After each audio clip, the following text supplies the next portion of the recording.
Salut, salut, ici Marc-Claude en studio. Je suis en compagnie de Céline Lamy. Merci Céline. Salut, d'avoir bonjour. conduit 3h30. Ouais, à peu près, 3h30. J'étais vraiment flattée. Parce que les discussions, en vrai, il y a comme une petite coche de plus. Là. Ça amène, je pense, à un niveau de profondeur qui est différent. D'ailleurs, ça fait 1 heure qu'on parle avant d'enregistrer. J'aime toujours raconter comment j'ai découvert la personne qu'on invite au podcast ou ses travaux. Et je dois dire que dans ton cas, je t'ai vu passer à tellement d'endroits. Il y a tellement de gens qui m'ont partagé de tes articles ou ton nouveau livre, dont mon père, qui s'est dit hey, ça me fait penser à toi. Que je ne sais pas d'où ça a commencé, mais je sais que dès que j'ai lu les premières phrases ou entendu tes premiers mots, ça a résonné vraiment, vraiment profondément. Tu dénonces la surmédicalisation des enfants. Tu dis haut et fort, l'enfance n'est pas une maladie. Quand j'ai lu ça, j'ai fait, faut que je parle à cette dame. Que faut arrêter de penser que c'est l'enfant qui est le problème et plutôt regarder l'écosystème. Et quand on regarde l'écosystème, on réalise qu'on a créé une machine qui produit en série des humains malades. Et que la solution, ça ne sera pas d'apposer plus d'étiquettes pour donner plus de pilules, mais de revenir à un modèle qui est encore à définir, mais vraiment peut-être plus organique de comment on accueille nos enfants dans le monde. Merci. Je vais en parler longuement, mais juste nommer ça me fait juste vraiment, vraiment beaucoup de bien à moi. Et c'est tellement complexe, la problématique. Il y a plein d'angles pour commencer, mais j'ai vraiment envie de commencer de l'angle du point de vue des enfants. Par ton travail, t'en as croisé peut-être des milliers dans ta carrière. Qu'est-ce que les enfants eux-mêmes te disent? Qu'est-ce qu'ils vivent? Qu'est-ce que tu observes? En fait, ce qui me vient tout de suite, c'est que quand la porte se ferme, combien l'enfant se libère dans mon bureau parce qu'il est dans un lieu où il est autorisé à être. Puis on en parle avec d'autres praticiens et c'est vraiment ça combien des fois les parents me disent l'enfant qu'il y a dans votre bureau, c'est pas celui que j'ai dans ma maison. Moi, il est pas comme ça. Puis le parent d'insister, tu sais, sur le côté comportemental, mais il vous manipule, là, docteur. Non, il est vraiment authentiquement lui. Il se pose. Puis dans mon bureau, en plus, il y a plein de plantes, des petits objets spécifiques qui sont posés ça et là pour que l'enfant puisse s'agripper à. Et donc oui, l'enfant est authentique. Et ce qu'ils me disent et ce qui m'attriste depuis quelques années, c'est combien, j'en parle dans l'essai, combien l'enfant et l'adolescent sait qu'il déçoit, qu'il n'est pas à la hauteur. Et je trouve ça tragique qu'un enfant, mais puis on parle pas de quand je parle d'ado, mais je parle d'enfants de 6-7 ans qui disent papa, maman, ils m'aiment pas comme je suis, ou je suis pas un bon garçon, ou quand je fais ça, alors papa il me regarde plus, ou il m'aime pas. Je donne souvent cet exemple-là de quand je suis arrivée ici au Québec, je pense 2014-2015, il y avait quelque chose qui circulait. C'était un papa gérant d'estrade dans un match de hockey. Puis il y avait son petit garçon dans les buts de hockey là. Et puis ils avaient mis un micro dans le casque du fils, puis un micro près du papa. Puis le papa de dire là mon fils il est pas bon, tu vas voir. Puis il dit je vais le priver ou quelque chose comme ça du regard, je vais pas le regarder. Et on entend le petit garçon qui pleure, qui est en sanglots, puis qui dit papa, regarde-moi papa. Et je trouvais ça d'une violence incroyable, c'est-à-dire que si tu n'es pas ou tu ne fais pas comme je l'entends, alors je te prive. Et dans le sens où c'est ce que je perçois vraiment, c'est que nos enfants nous aiment de façon inconditionnelle. C'est incroyable. Puis j'en croise, je croise toutes sortes de parents, mais évidemment, dans mon métier de pédopsychiatre, je croise aussi des parents qui maltraitent leurs enfants, etc. Bref. Et j'ai toujours été fascinée par cet amour inconditionnel du parent, même maltraitant. L'enfant, il est toujours capable d'aimer son parent, même dans les pires choses. À l'inverse, je trouve que je vois de plus en plus de parents qui aiment leur enfant de façon conditionnelle. Si tu, alors. Et ça, l'enfant, il l'a internalisé, ce qui fait qu'il faut être à la hauteur de tout, mais être à la hauteur de l'amour. C'est incroyable. Donc, c'est pas mal ça qui se dit quand les portes se referment. C'est intéressant parce que le drame, en fait, c'est pas juste ce que tu nommes, c'est pas juste les drames de maltraitance. Ce qui est encore plus épeurant, c'est qu'il y a une forme d'éducation, une approche généralisée qui fait qu'on reconnaît pas le besoin fondamental de l'enfant. C'est ça. On est rendu des parents complètement gangrénés par des injonctions sociétales qui nous disent il faut, pour être un bon parent, alors il faut. Puis on va comme appliquer des recettes. Ça, c'est depuis très très très longtemps dans l'histoire de la parentalité. On a toujours internalisé l'idée qu'on n'est pas compétent, pas assez, mais que le bon système, nommons-le comme on veut, mais actuellement néolibéral, est là pour nous. Et il va, grâce à toutes ces bébelles, nous permettre d'être suffisamment bons. Puis ça, si on regarde l'histoire de la parentalité, et même dans les livres sur la parentalité, ça a toujours été ça. La parentalité a toujours été, comme il y a une ingérence du politique, il y a une ingérence économique, et le bon sens parental, on vient comme nous le prendre en disant mais non, vous êtes non seulement pas suffisamment bon, mais il y a même des périodes où on disait le parent est responsable d'entretenir ce que certains nommaient la perversion infantile. Donc non seulement vous n'êtes pas bon, mais en plus vous créez des petits monstres, des petits tyrans. Alors on vous les retire d'une façon symbolique. On va les mettre par exemple dans des garderies ou dans des écoles et nous allons faire votre job. Puis là, en ce moment, on est en train de redire combien les parents sont pas bons. On voit par exemple en Europe ou en France, on parle de parents défaillants. Donc il y a des députés, il y a des ministres qui parlent de parents défaillants puis qui disent qu'ils vont comme sanctionner en donnant des amendes aux parents défaillants. Donc on en est rendu là. Pas de maltraitance encore une fois. Ah non, défaillants dans le sens incapables de faire en sorte que leurs enfants suivent le cours naturel de ce que la société a défini comme quelque chose de normal. Donc, tu te tiens bien, tu écoutes à l'école, tu es bon à l'école, etc., etc. Donc, on est dans quelque chose d'une normativité qui est comme créée par ce système néolibéral, qui a décidé dans plein de domaines du comment être un enfant et comment être un bon enfant, être un enfant acceptable, comme j'en parle, un enfant parfait. Si tu sors du rail, alors d'abord le parent va se précipiter vers le médecin en disant « Mon Dieu, faites de quoi? Qu'est-ce qu'il a? Donc qu'est-ce qu'il est? Puis réglez-moi ça vite. » Et puis si ça marche pas, alors on va avoir tendance à dire peut-être que c'est le parent qui est défaillant, justement, parce qu'il est pas capable de faire ce qu'on lui demande. Puis c'est ça, on arrive avec des parents qui sont à bout en se sentant complètement inadéquats, impuissants et qui finissent par se dire moi je lâche prise. Et là on va dire regardez ces parents qui démissionnent. Donc on voit bien comment le système finalement nous entretient dans l'idée qu'on n'est pas bon, nous demande de faire de quoi. Quand on essaye de faire de quoi puis que ça marche pas, alors ça revient sur notre gueule malheureusement. Puis l'État se désengage parce que malgré tout tous les systèmes médicaux, éducatifs, parentaux, on a internalisé cette responsabilité-là individuelle de « c'est de ma faute ». Et pendant ce temps-là, l'État, je l'appelle l'État, il se désengage complètement. Puis il nous regarde un peu nous débattre dans la boîte en mentionnant des fois les médecins, des fois les parents, des fois les profs. Mais il y a comme un grand marionnettiste, ou comme j'appelle l'éléphant dans la pièce, dont on parle jamais. Et il faut le nommer. On le nomme. Nous, on a eu cette réalisation-là, en fait, que c'était pas la faute du parent, de l'enfant. C'est, comme tu le nommes, l'écosystème lui-même est complètement brisé. Tu sais, les structures sociales. Nous, on s'intéresse beaucoup à la préhistoire, de dire, OK, si on remonte dans le temps, qu'est-ce qu'un humain vivait, tout simplement? Puis on vivait dans des plus petites structures sociales. Maintenant qu'on vit dans des grosses structures, il y a des façons de fonctionner où on est dans une réalité aussi où en Amérique, puis même en Europe, là, que l'État a pris le pouvoir, puis dit, moi, comme tu le nommes, je prends en charge l'éducation des enfants.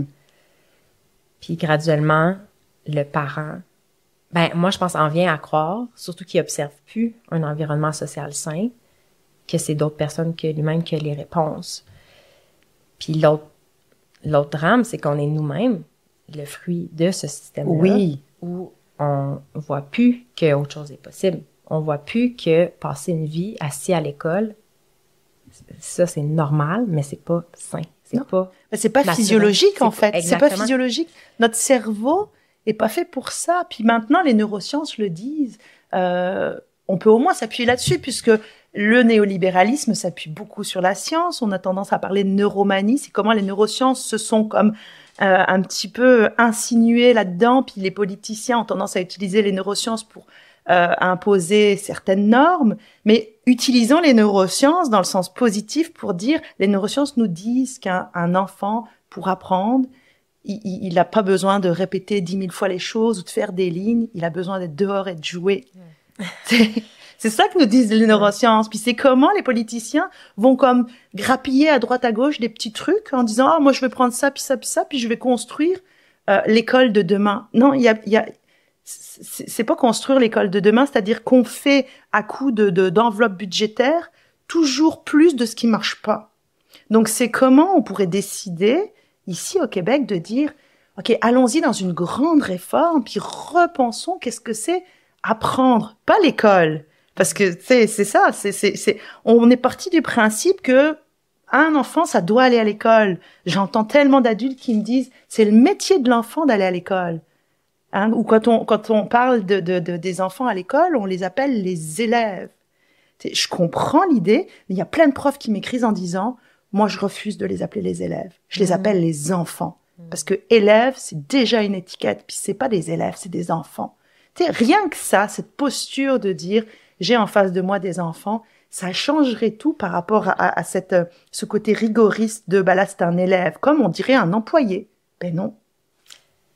Connais-tu les travaux de David Lency?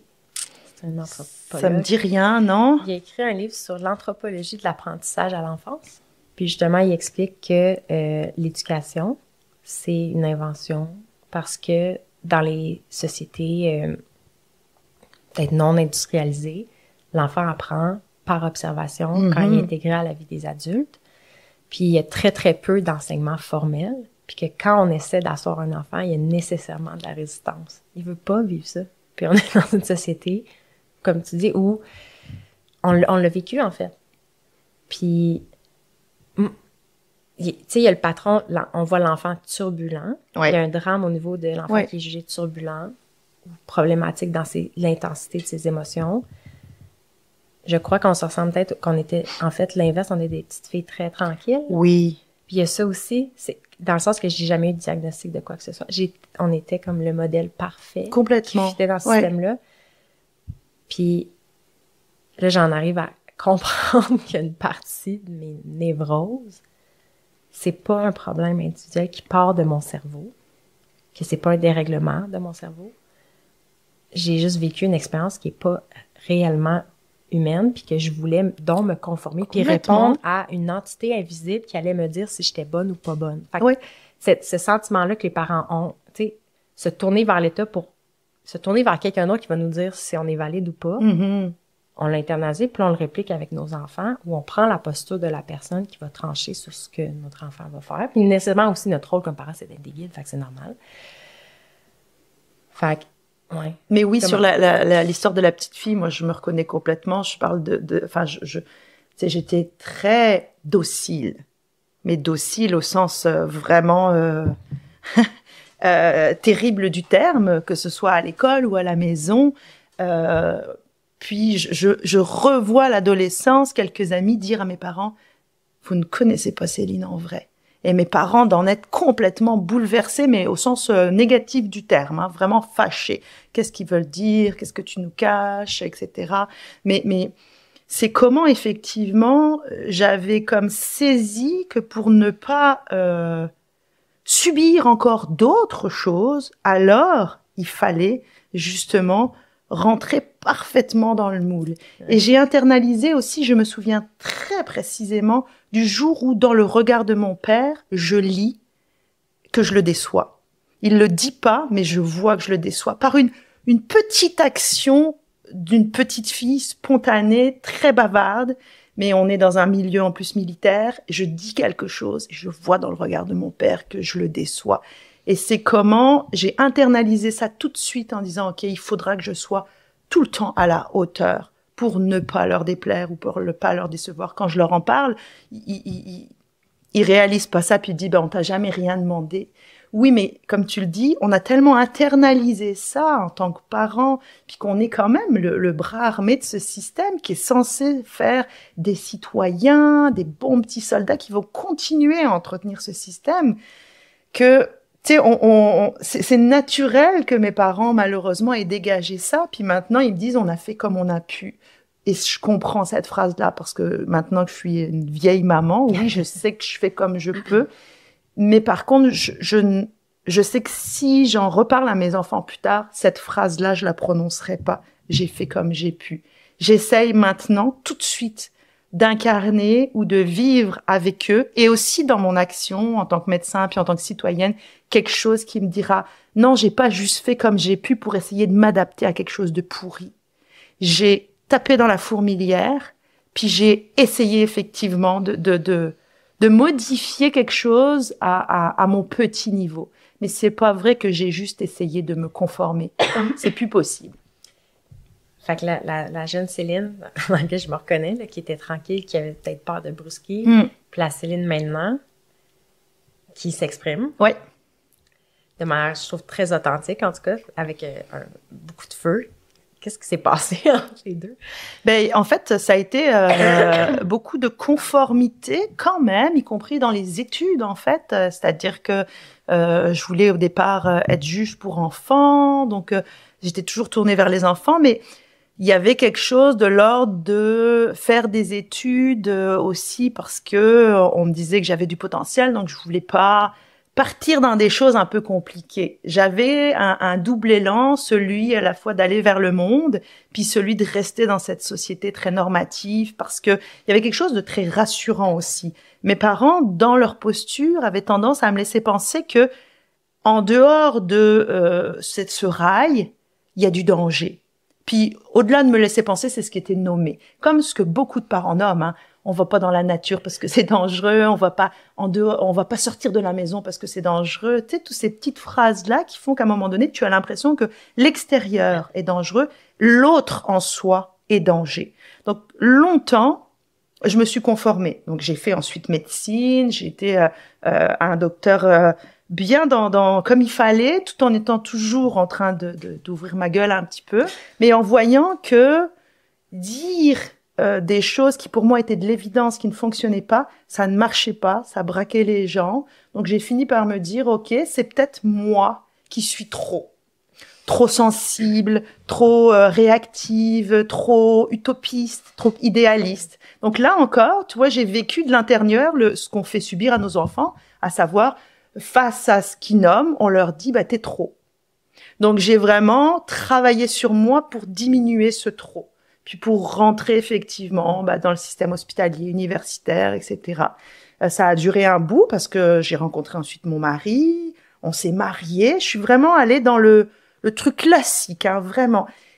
Mais clairement, je sentais dans toutes mes cellules que ça ne faisait pas de sens, du tout, du tout. Même le mariage en soi, quand j'ai eu mes jumeaux, la façon dont j'étais maman, mais quelque chose profondément où j'avais l'impression d'être toujours pas authentique, d'être maman pour pas déplaire aux voisins qui trouvent que c'est donc ben bizarre que je laisse mes enfants jouer ou crier. Donc j'étais comme ok, on va rentrer à la maison pour pas déranger, etc. Donc c'est comme j'ai essayé d'être une maman et un parent comme les injonctions sociétales demandaient de l'être, jusqu'à arriver au Québec. Et là, c'est vraiment le Québec, et je le dis dans mon essai, dans mes remerciements, c'est le Québec qui a permis de faire réémerger la petite Céline du début, parce que j'ai quand même été élevée 10 ans, les 10 premières années par mes grands-parents, à la campagne, pieds nus, ébouriffés, vraiment. Puis après, j'ai été vivre chez mes parents en Allemagne, donc il y a eu comme une sorte de grande fracture là. Mais cette Céline d'avant, de la campagne, d'un village de 75 habitants où il y avait plus de vaches que d'habitants. Bon, c'était toujours la façon de présenter le village. Au Québec, c'est comme si tout d'un coup, le fait d'avoir franchi les océans, je m'étais affranchie de tout ça et là, je m'autorisais à. Donc, ça a commencé petit à petit, y compris par la séparation avec mon mari. Tu sais, c'est particulier, mais c'est ça. Il y a eu comme un affranchissement. Et puis là, je me suis dit, OK, il faut que je dise, il faut que j'écrive par rapport à ce que je vois. Ce livre-là, il est prêt depuis un bon bout. Puis quand je suis arrivée au Québec, là encore, on m'a dit, oui, mais est-ce que tu es assez légitime? Tu viens d'arriver ici, tu sais, tu craches sur le système qui te nourrit. Puis j'ai dit, ok, effectivement, c'est peut-être un peu brutal d'arriver, puis tu sais, je peux comprendre l'idée de l'Européenne qui arrive, puis qui dit, ah, ça fonctionne pas. Mais en fait, le drame des enfants parfaits, c'est pas le drame des enfants parfaits québécois, c'est le drame des enfants parfaits tout court. Ce qui se passe ici, ça se passe peut-être même encore pire en Europe, en France, parce qu'effectivement, c'est très... ça doit pas être... Ouais, c'est ça. Ouais, non, ça se passe partout en fait. C'est-à-dire que c'est pas tant la question du système de santé qui a tendance à surmédicaliser, mais c'est comment le néolibéralisme fait qu'on a oublié les bases de ce qu'est un enfant, de qui est l'enfant, puis de quoi il a besoin, et on croit que nos enfants ont besoin d'énormément de choses pour être des futurs adultes épanouis. Et on les gave. C'est du gavage industriel. Je parle d'agriculture intensive dans mon essai, mais c'est pas juste métaphorique. J'ai vraiment l'impression qu'on gave les enfants comme on gave des oies pour leur récupérer le foie puis le bouffer à Noël, quoi. Moi, ce que je constate dans ce mode de vie-là, où on sait plus c'est quoi être humain, une image qu'on donne souvent, moi puis Vince, avant, je parlais de maladie chronique. Après, ça a évolué vers maladie de civilisation. Pour nommer la cause, c'est-à-dire c'est les sociétés qu'on dit civilisées, qui sont la racine de notre mal-être. Puis là, maintenant, on va utiliser maladie de captivité parce qu'on réalise pas qu'on est des animaux en captivité, c'est-à-dire qu'on ne vit plus dans notre habitat naturel et qu'on essaie de recréer dans une petite cage dorée en rajoutant plein de bébelles. On sait même plus c'est quoi être naturel, puis on le reproduit, puis on ajoute des objets. Puis une de nos amies, Malkia Bonaparte, elle a fait une présentation, puis elle disait, en captivité, il y a des mamans gorilles qui ne savaient plus comment allaiter. Puis je pense qu'on réalise pas, qu'on ne sait... Je pense que les parents cherchent des réponses sur c'est quoi être parent, puis on n'a pas tenté quelque chose en fonction, comme tu dis, du modèle qu'on nous a offert. Parce qu'il faut agir, il nous faut un modèle d'action. Puis on réalise pas, c'est juste qu'on sait plus du tout. On sait juste plus quoi faire. Non, on sait juste plus quoi faire, puis on réplique ce qui est là, puis c'est quand on l'analyse, c'est juste complètement insensé. Puis on peut donner des exemples précis. Tu sais, le fait... Moi, ce qui vient me chercher aussi dans beaucoup des exemples, c'est cette espèce de tiraillement-là entre on a un besoin d'appartenance. Fait qu'on est naturellement... On veut obéir à une figure... Pas nécessairement d'autorité, mais une figure de référence, je sais pas. Puis, comme parents, on va avoir naturellement aussi le rôle de protéger nos enfants, puis les parents le font du mieux qu'ils peuvent, tu sais. Fait que même en nous, comment on nourrit ce besoin d'appartenance-là? Mais c'est appartenir à quoi ou à qui?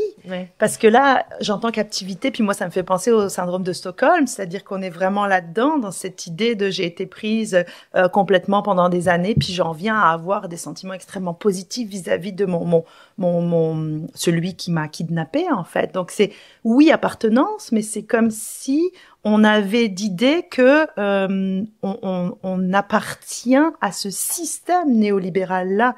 C'est pas ça, en fait, l'appartenance en soi. Donc, c'est comment faire un pas de côté, puis oublier qu'effectivement, au-dessus de nous, il y a quelque chose qui est nauséabond, puis dégueulasse, et puis revenir en local aux gens qu'on peut toucher, qu'on peut palper, qu'on peut regarder, qu'on peut sentir, et puis avec lesquels on peut échanger. C'est pour ça que c'est cool qu'on soit là aujourd'hui. Puis tu sais que je me déplace, évidemment, c'est une évidence pour moi parce que c'est de ça dont on a besoin. C'est effectivement cette appartenance, ce rappel de l'interdépendance, ce rappel du côté sensoriel, du fait que c'est par le corps effectivement que que beaucoup de choses, que tout se passe en fait, que tout se passe.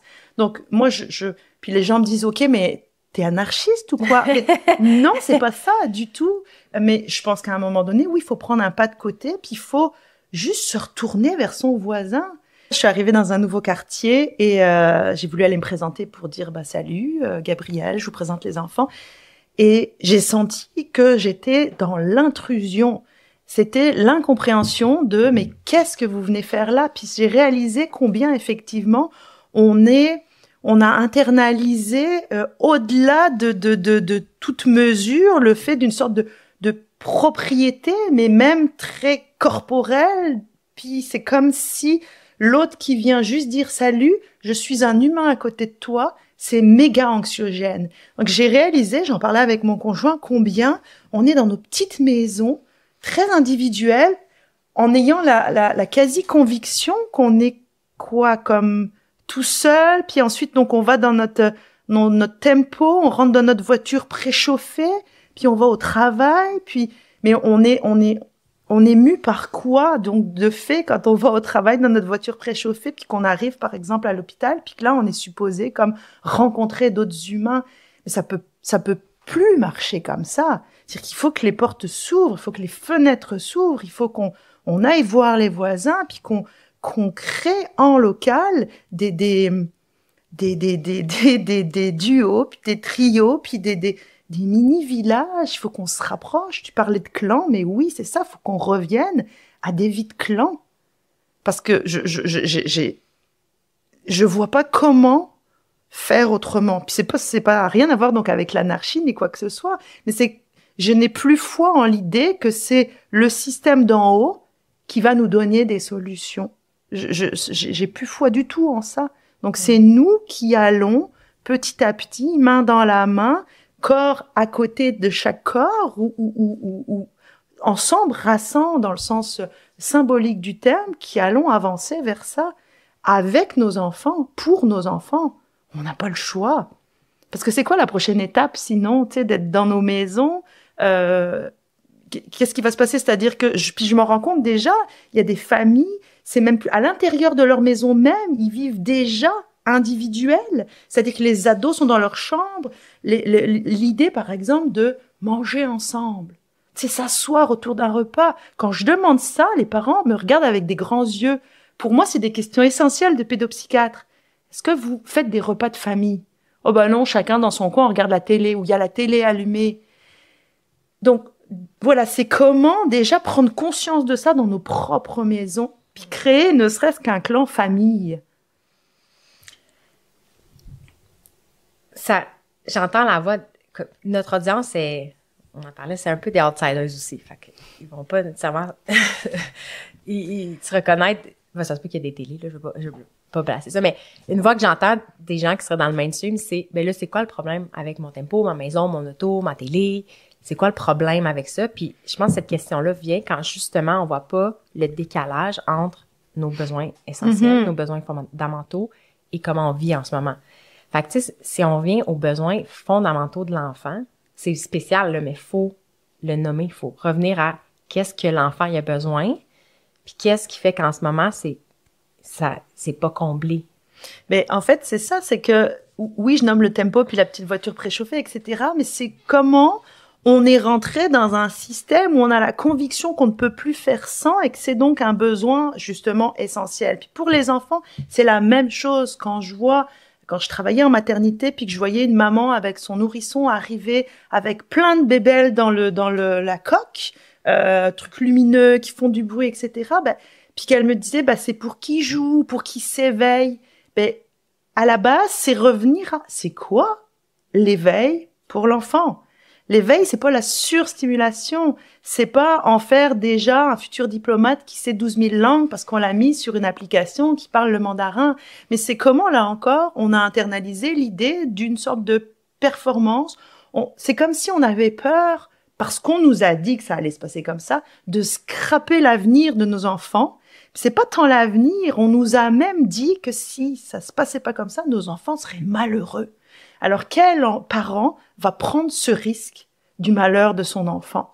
Donc c'est juste prendre conscience de ces injonctions-là, puis de ces messages très sournois, puis de se dire, est-ce que c'est la réalité? Est-ce que vraiment, si j'achète pas ce petit objet lumineux qui parle en 3 langues, mon enfant va effectivement être malheureux, puis va être dépressif plus tard, etc. La réponse, c'est non.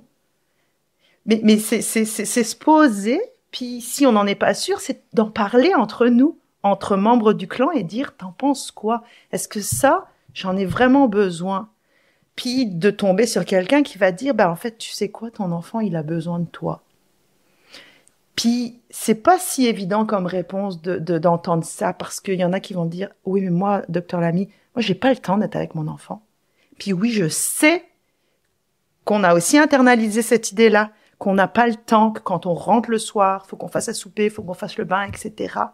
Mais c'est en ça où j'aime beaucoup citer Hartmut Rosa, qui est philosophe et sociologue allemand, qui a écrit sur l'accélération. C'est un contemporain, là, en fait. Il est vraiment très accessible, en plus. Il décrit bien comment on est rentré dans cette accélération de la société, puis que on pense ne pas avoir de temps, ou quand on fait des choses pour nous, on perd du temps. Puis il dit, face à ça, l'antidote, c'est pas la décélération, c'est la résonance. Résonance. Puis j'adore cette idée de se laisser attraper par ce qu'il y a autour, puis observer les choses, ne serait-ce que quelques secondes, mais chaque jour de le faire avec notre enfant. Puis c'est pas vrai qu'on n'a pas ce temps-là. On a quelques secondes pour se dire, j'en parle souvent de cet exemple, mais est-ce que j'ai déjà regardé mon enfant dessiner? Je l'ai vu dessiner plein de fois, mais regarder vraiment. Et je donne toujours cet exemple de mon Augustin où je me dis, OK, là, j'ai conscience que je veux rentrer en résonance, c'est-à-dire me laisser attraper par ce qui se passe là.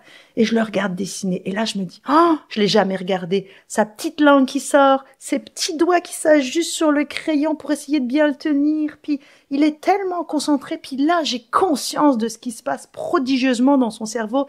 Et là, j'ai comme une sorte de vague d'amour, puis de reconnaissance de la vie, de me dire, c'est tellement beau ce qui est en train de se passer. Faut respecter cette temporalité-là. Cette temporalité dont je parle souvent, qui est celle du kairos chez l'enfant, qui sont dans l'opportunité, dans l'agrippement du moment présent. Puis nous, on est dans le chronos, on les précipite tout le temps. Puis je me souviens bien, j'avais amené même ça dans une chronique radio. Augustin était en train donc de dessiner ça. Puis là, mon chronos qui me dit, OK, il faut que j'aille faire à manger. Puis je dis, il est beau ton bonhomme. Puis là, il me regarde, il me dit, mais non, maman, attends. Tu sais, puis là, il me renvoie à ma précipitation. Puis il avait fait 2 bâtons, mais c'était pas fini. Puis il fait plein d'autres bâtons. Puis il dit, maman, c'est pas un bonhomme, c'est un virus. Et c'est là, c'est ça, je veux dire aux parents, c'est pas vrai qu'on n'a pas le temps.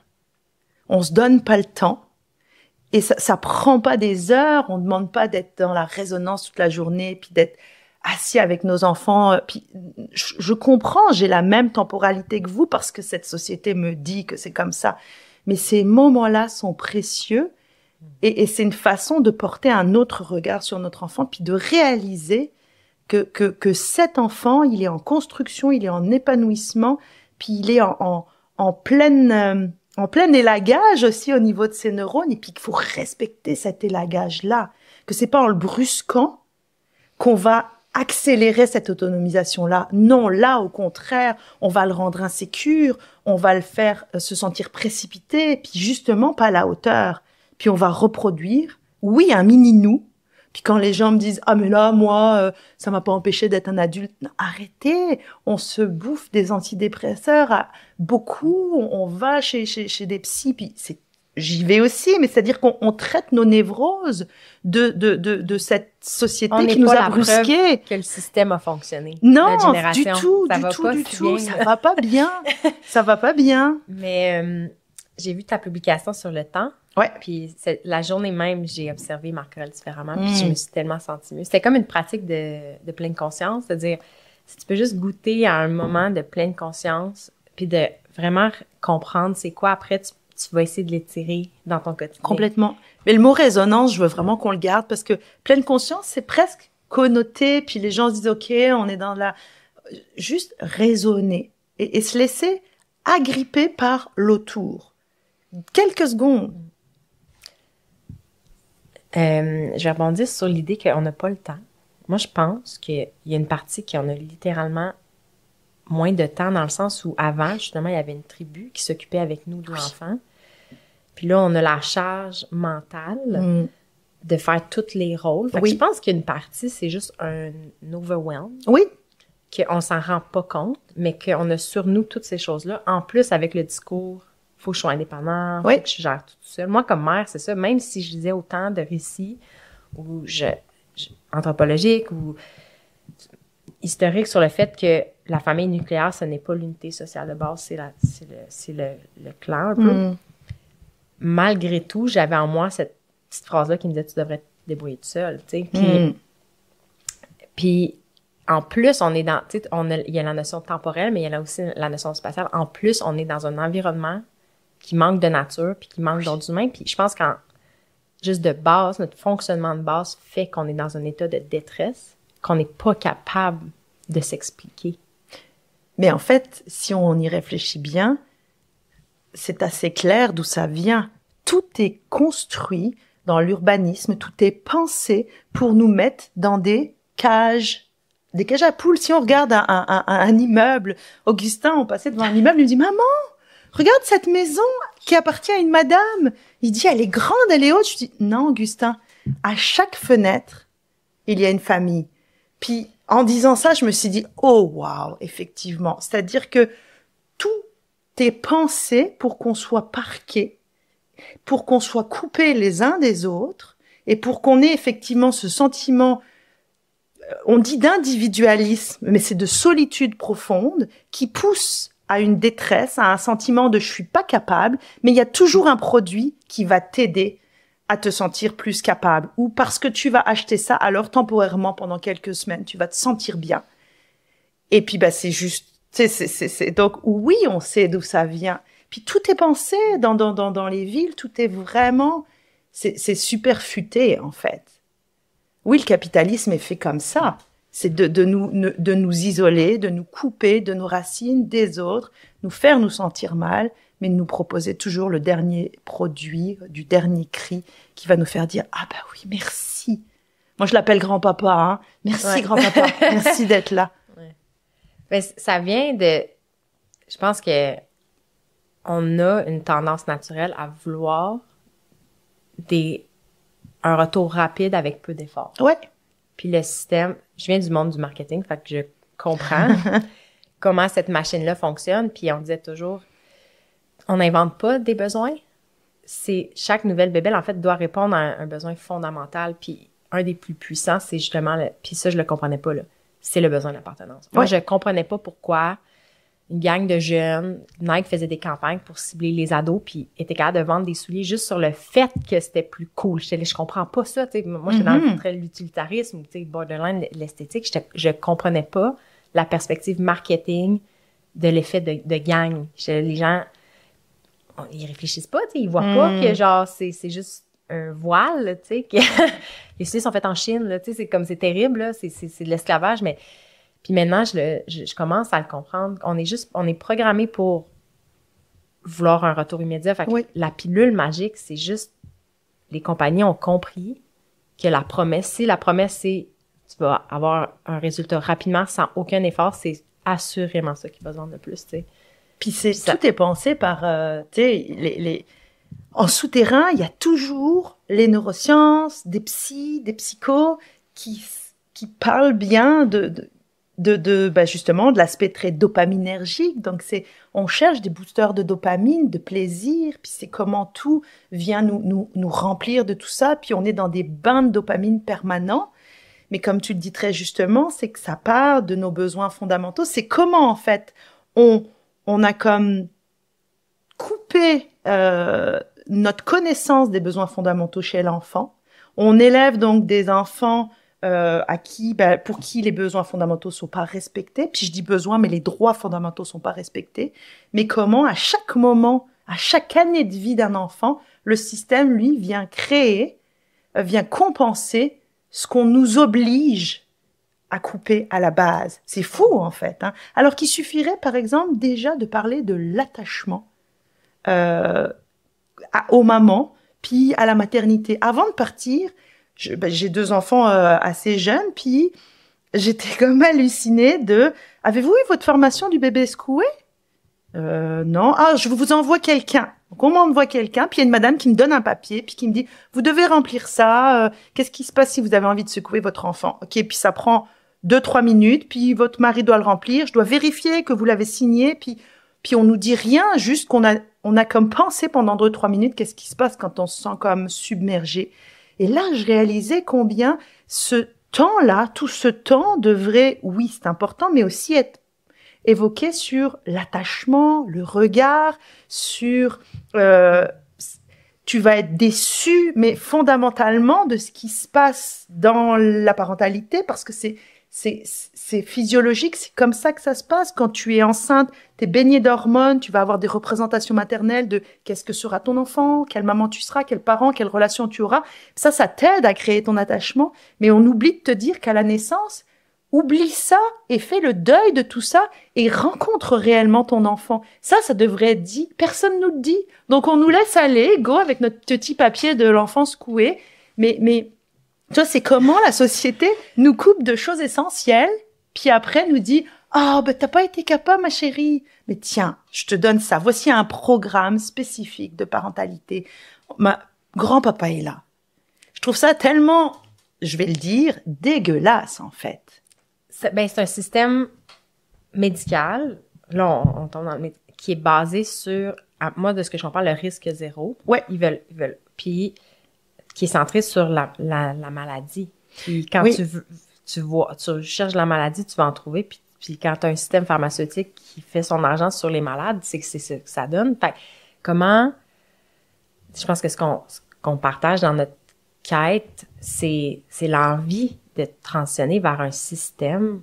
Je parle même pas de prévention de la santé. Moi, puis on commence à appeler ça la genèse de la santé, de dire, on peut s'intéresser à l'environnement idéal dans lequel... Ben oui, qu'est-ce qu'il faut faire pour être en bonne santé plutôt que de... Mais ça marche pas pour le moment, ce système-là. Pour le moment, c'est trop tôt. C'est-à-dire que c'est pas rentable. Ouais.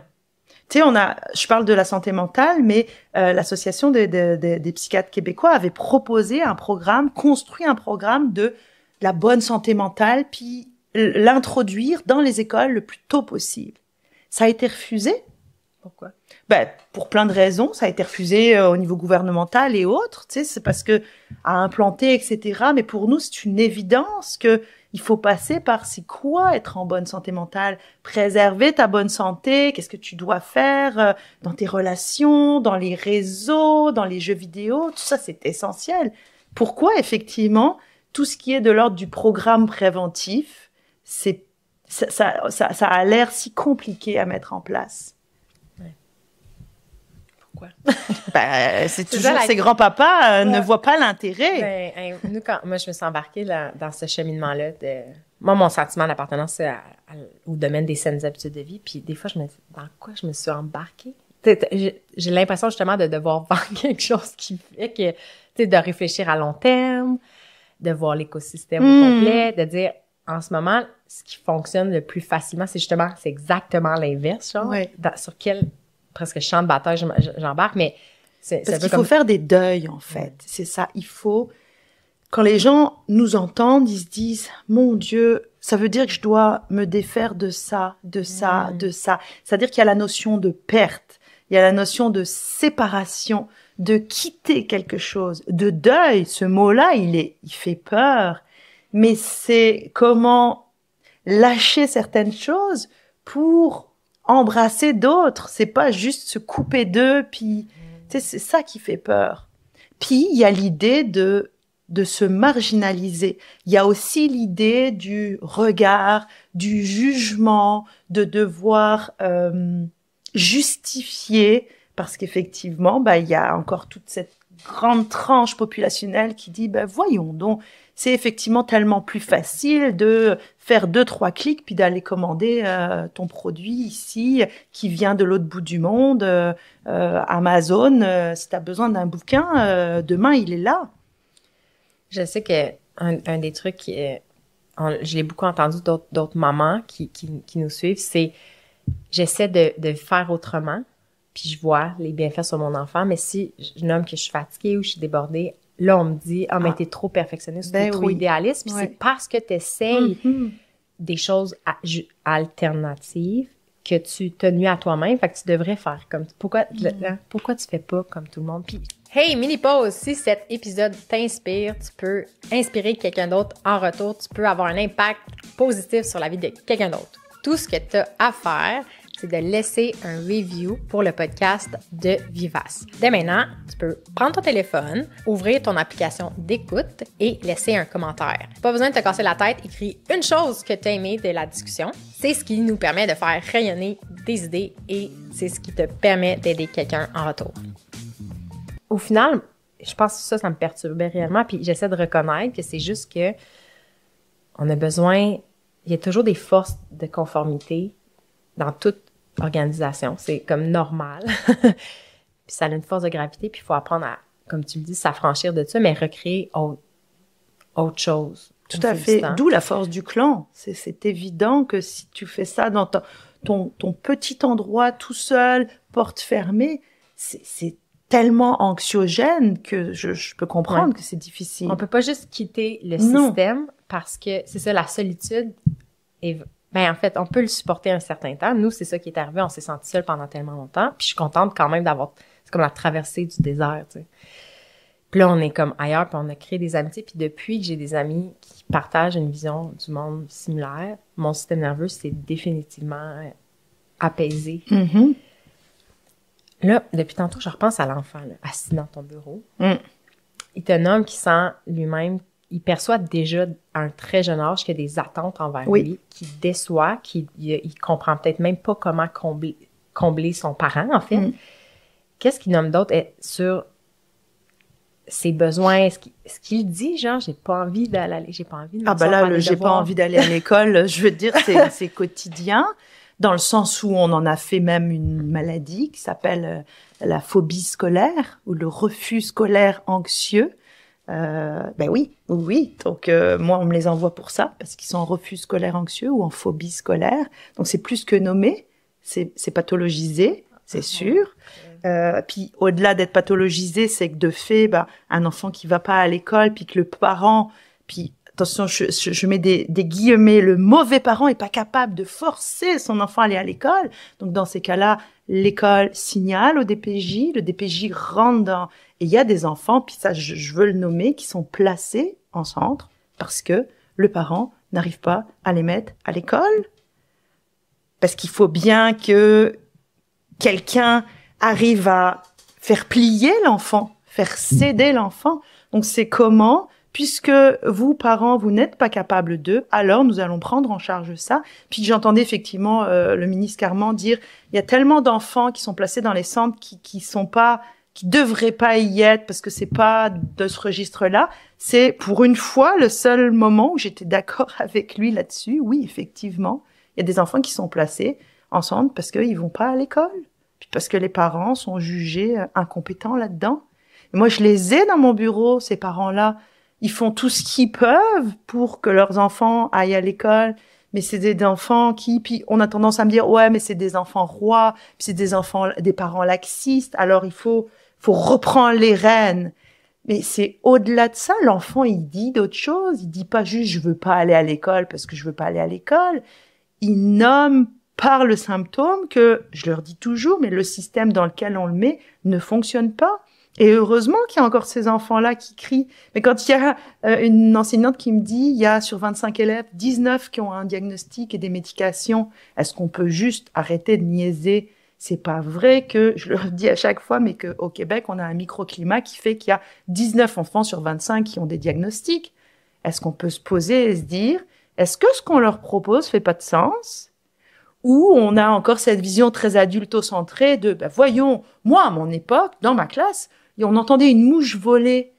Mais pourquoi on entendait une mouche voler? Moi, dans mon époque, oui, on entendait une mouche voler. C'est vrai qu'il y en avait peut-être un qui bougeait et encore, mais il se prenait des coups de règle, des coups de je sais pas quoi. Puis à la maison, il se reprenait des coups. C'est-à-dire que on était docile, malheureusement, parce que on avait tellement peur de perdre le lien, puis de décevoir, c'était tragique, en fait. C'était tragique. Puis on est des adultes maintenant qui payons ça. Donc moi, quand on nous dit, bah oui, il faudrait revenir à ça, on me dit, les enseignants, ils arrivaient à tenir les classes, mais comment ils le faisaient? C'est pas ça qu'on veut pour nos enfants. C'est plus les mêmes enfants. Du tout, du tout. Donc c'est comment s'adapter à ça. Comment nous adaptons-nous? Les gens disent, non, on doit pas plier, on doit pas s'adapter aux enfants. C'est eux qui doivent s'adapter. C'est pas vrai. Ça marche pas comme ça. Puis les enfants, ils le savent maintenant.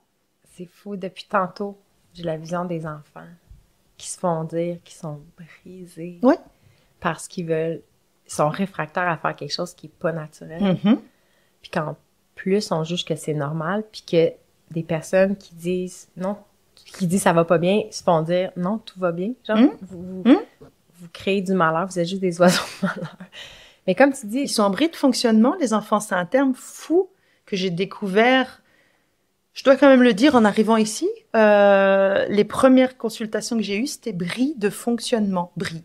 Donc voici ce petit objet qui ne fonctionne pas à tel ou tel endroit. Répare-moi ça. C'est assez tragique, hein.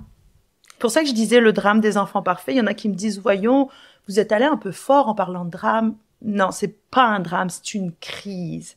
C'est à la même hauteur que la crise écologique. Il y a une crise de l'enfance. On fait avec les enfants la même chose qu'on fait avec la nature. On la réifie, on enlève de l'enfance sa substance, et puis on puise là-dedans pour en faire une sorte de petite marionnette, en se disant, nous, on a été un petit peu marionnettisés, donc je vois pas pourquoi, parce que moi, ça marchait bien, je le ferais pas avec mes enfants. Mais non, on peut résister. J'entendais aujourd'hui quelqu'un qui disait résistance stratégique, parce que j'ai tendance à parler de désobéissance créative, ouais. Et je trouvais que résistance stratégique, c'était sympa aussi. Parce que désobéir, il y en a qui me disent, moi, je suis pas comme ça, docteur Lamy, ça me tente pas d'être dans la désobéissance, je comprends. Mais résister de façon stratégique, c'est intéressant. Un parent, je pense que les parents qui vont venir te voir vont te connaître de plus en plus, puis t'approcher justement pour ta perspective. Mais j'imagine que par le passé, tu as aussi des parents qui sont justement, tu sais, dans le système, avec un grand respect du système, avec cette approche-là, mon enfant il est brisé. Ou même un parent qui va insister sur, OK, même s'il y a des faux diagnostics, mon enfant, il est hyperactif. Je te dis, il est hyperactif. Ça, on l'entend des fois. Mon deuxième est pas pareil. Mon deuxième est calme. Fait que c'est la preuve que le problème, c'est pas l'environnement, c'est pas moi comme parent, c'est l'enfant. Quand il y a ce discours-là devant toi, comment tu arrives justement à accueillir le parent là-dedans, mais à lui faire voir plus large, la perspective plus globale? C'est sûr que déjà, ce discours du « nous sommes les mêmes parents, donc, puisque nos enfants sont différents, alors ça ne peut que venir d'eux ». En soi, ça fait déjà pas de sens de se dire « je suis le même parent ». Alors peut-être que oui, il y a des règles de base, mais c'est pas vrai qu'on raisonne de la même façon d'un point de vue émotionnel et affectif, de la même façon avec nos enfants. Parce que chaque grossesse est différente. Puis c'est pour ça que quand j'accueille les parents, je les questionne avant même la grossesse. C'est-à-dire que oui, votre aîné, il est né dans telle circonstance, mais le deuxième, il est né dans une autre circonstance. À l'époque, la maman me dit « Ah, mais moi, j'ai fait, par exemple, une dépression du postpartum où on a eu un gros dégât des os à la maison, puis toute ma grossesse, j'ai été full stressée. Mais après, on a été les mêmes parents. » Oui, mais c'est tout un contexte. Donc, en fait, j'arrive toujours à trouver quelque chose qui fait réaliser aux parents « Non, on n'est pas stricto sensu le même parent avec tous nos enfants. L'enfant ne baigne pas dans la même chose, de fait. Et puis, l'enfant, par définition, il est aussi, il a son caractère propre, il a son tempérament propre. Ça lui appartient. Puis c'est comment dealer avec ça. Donc, en fonction de, oui, cet enfant-là, il a plus de besoin de bouger, mais comment vous avez réagi par rapport à ça? Comment vous l'avez accueilli là-dedans? Est-ce que vous avez été plus du côté coercitif ou du côté, j'accueille sa couleur, puis j'aménage effectivement les choses pour qu'il puisse exprimer sa couleur tout en restant dans un cadre et dans des limites parce que je suis garant de sa sécurité, parce que je suis son guide. Mais ce discours de dire, on est les mêmes parents, puis voyez combien nos enfants sont différents, donc ça vient d'eux, malgré tout, c'est assez facile. Puis même les parents les plus réfractaires ils sont toujours, je le sens, comme, oh waouh, on n'avait pas vu ça comme ça. C'est-à-dire quand on remet l'enfant dans différents systèmes, puis qu'on montre combien ça fait du sens, les parents sont toujours, même les plus rigides et les plus, ceux qui collent au système, ils arrivent à accepter puis à voir ça, effectivement. Puis on arrive à travailler là-dessus, justement. C'est tellement beau. Genre, une des intentions de l'épisode, c'est de dire qu'il faut ramener l'espoir. Il faut nommer la problématique, il faut nommer la source du mal-être, puis il faut montrer qu'il y a espoir, parce que sinon, justement, on reste juste c'est juste assommant, juste parler de ce qui va mal. Puis, justement, donner une vision d'avenir, ou même du présent inspirante, on est tellement toutes malades à plein de niveaux, là, parce que là, on parle, tu sais, l'hyperactivité chez les enfants, même dans ton livre, ce que je savais pas, des troubles bipolaires qui sont trouvés de plus en plus jeunes. Mais là, quand tu regardes chaque discipline, sous-discipline de la médecine, l'humain est malade bord en bord, tu sais, comme on est mis-up, on a des problèmes de respiration, d'apnée, de ci, de ça. Ça finit plus. Mais on sait plus c'est quoi un humain sain. Fait qu'un enfant dont les besoins sont comblés, ça ressemble à quoi? Tu sais, c'est comme, parce que je pense qu'on ne perçoit même plus à quel point ça va pas bien, mais si on avait devant nous un enfant dont les besoins étaient comblés, qu'est-ce qu'on voit? Mais en fait, les besoins sont comblés, c'est donc un enfant qui joue, un enfant qui est en contact avec le vivant et un enfant qui a un attachement sécure. Puis je parle pas juste des trucs très basiques, genre j'ai un toit au-dessus de moi, etc. Mais c'est ça, donc jouer, bien manger, c'est évident, idéalement, être en nature et l'attachement sécure. Mais ça paraît très simple. Donc en fait, il y a 3 trucs au niveau affectif. Ce qui est le plus difficile, je trouve, et ce sur quoi on l'échappe, c'est l'attachement sécure. Tu sais, quand on dit il y a 60% d'adultes qui ont un attachement sécure, ça fait 40% quand même du reste qui est insécure. Puis l'attachement insécure, c'est ma façon d'être au monde, de faire confiance, d'être capable d'explorer, d'être capable de penser en dehors de la boîte. Donc ça veut dire qu'il y a quand même 40% de nous autres qui sommes profondément là-dedans. Ouais, non mais moi je le cache pas que j'ai un attachement insécure, puis je m'en rends compte effectivement. Puis c'est comment travailler là-dessus, parce que c'est pas non plus indélébile.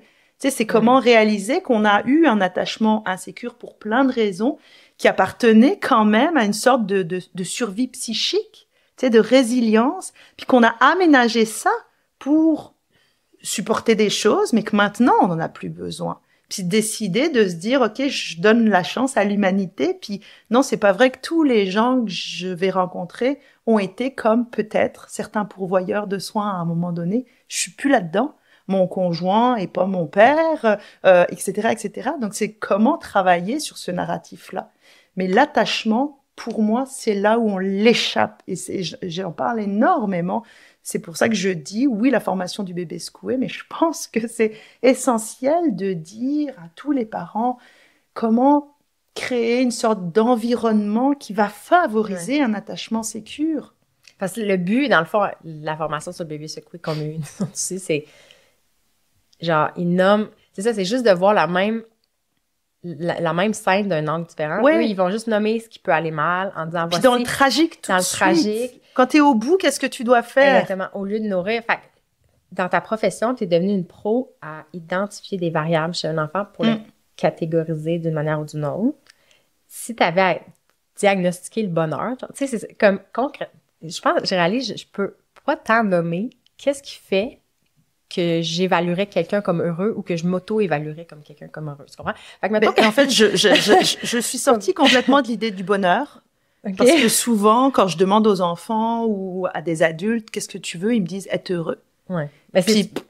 Puis en fait, quand je leur demande c'est quoi, ils savent pas. Ouais, moi, je reviens à l'idée de la joie. Puis j'invite vraiment tout le monde à lire Clément Rosset qui parle de la joie, puis il dit il n'y a de joie que contrariée. C'est-à-dire que c'est dans tous les moments de la vie où on est contrarié, on n'est pas bien, qui émerge et que jaillit la joie. Et je pense qu'il faut qu'on oublie cette idée d'heureux, de bonheur pour revenir à la joie. Puis c'est un sens profond de l'enfance, la joie, puis qu'on oublie en fait. Donc j'aimerais ça qu'on ait une parentalité joyeuse. Puis oui, on est contrarié quand on est parent, donc oui, on peut être très très très joyeux. Je pense qu'un enfant heureux, c'est un enfant, oui, joyeux, je le redis, qui joue, qui est dans la nature, puis qui, oui, a un attachement sécure. Puis c'est comment réenchanter l'enfance, en fait. Puis réenchanter l'enfance, c'est faire revenir l'émerveillement. Mais c'est pas genre mettre notre enfant dans des conditions pour qu'il soit émerveillé au sens capitaliste du terme. Là encore, Disney, tu veux dire, c'est ouais. ça. Oui, voilà, c'est pas Mickey. En fait, ça a rien à voir avec les enfants. C'est ça que j'ai à la fin de mon bouquin. Dans la permaculture de l'enfance, c'est nous-mêmes notre posture de jardinier. En fait, est-ce qu'on peut juste lâcher les enfants parce que les enfants, ils savent. Naturellement, ils sont programmés. Physiologiquement, ils savent. Puis c'est comment faire en sorte que de les maintenir le plus longtemps possible dans ce qu'ils savent faire et ce pourquoi ils sont programmés. Donc c'est presque pas une histoire d'enfant, tout ça. C'est une histoire d'adulte. C'est comment réenchanter notre vision de la vie, comment réapprendre à avoir un regard émerveillé sur les choses, comment réapprendre à raisonner, à sentir, à bouger, à être dans le corps. En fait, c'est ça finalement, je réalise au fil des entrevues que je fais, c'est les enfants ont pas grand-chose à voir là-dedans. C'est comment les lâcher plutôt et nous reconnecter à notre essentiel. C'est pour ça que je parle de la permaculture, c'est vraiment revenir à la zone 0-0, celle de notre moi profond, le petit enfant de 6-7 ans, avant que la société nous abîme, avant qu'on rentre à l'école et qu'on nous dise combien on est donc pas bon ou qu'on vaut 30% en mathématiques. Donc c'est revenir à ça, puis s'autoriser à le prendre par la main, puis de se reconnecter avec ça. Oui, ça fait peur parce que c'est aussi un petit enfant qui en a vécu des pas drôles, mais c'est revenir à aussi ce que la permaculture humaine dit, à nos niches, à nos talents, à ce pourquoi on est ici, à notre mission. C'est pas vrai qu'on a tous... pour ça que je trouve ça triste à l'école, on est tous formatés dans une même idée de... Voilà, on doit être bon en français, bon en maths, bon en trucs, mais il y a des enfants qui me disent, moi, je vaux 30%. Non, tu vaux pas 30% parce que je sais que quand tu rentres chez toi puis que tu te mets à dessiner, c'est prodigieux. Mais c'est juste qu'on reconnaît pas ce talent, ça, ici. C'est ces niches-là qu'on doit détecter chez nos enfants puis les pousser à aller vers ces niches-là. Et je trouve ça triste pour le moment parce que le système scolaire, en l'occurrence, nous dit oui mais non. Il y a des enfants qui sont hyper bavards, puis qu'on va dire il est trop bavard, il est trop. Mais c'est aussi sa niche d'être comme ça. Donc c'est comment l'aider à trouver cet endroit où il va être sur son X et où il va sentir lui, et il va apporter cette pierre à l'édifice sociétal. Là pour le moment on fait des petits moutons qui se ressemblent tous pas mal, puis on en laisse tellement au bord du chemin qu'ils se sentent incompétents, puis qu'ils se disent « je suis nul ».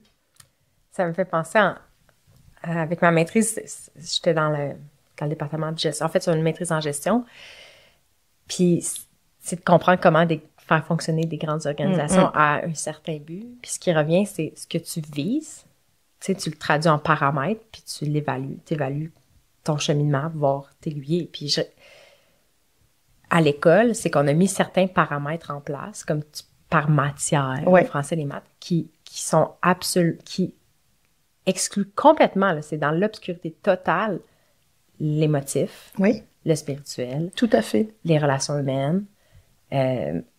C'est juste non existant. Fait qu'on a un système qui crée des paramètres de succès, qui nous dit c'est ça le succès, puis que on est incompétent à mes yeux, socialement ou émotionnellement, parce que c'est juste pas une sphère de vie qui est valorisée.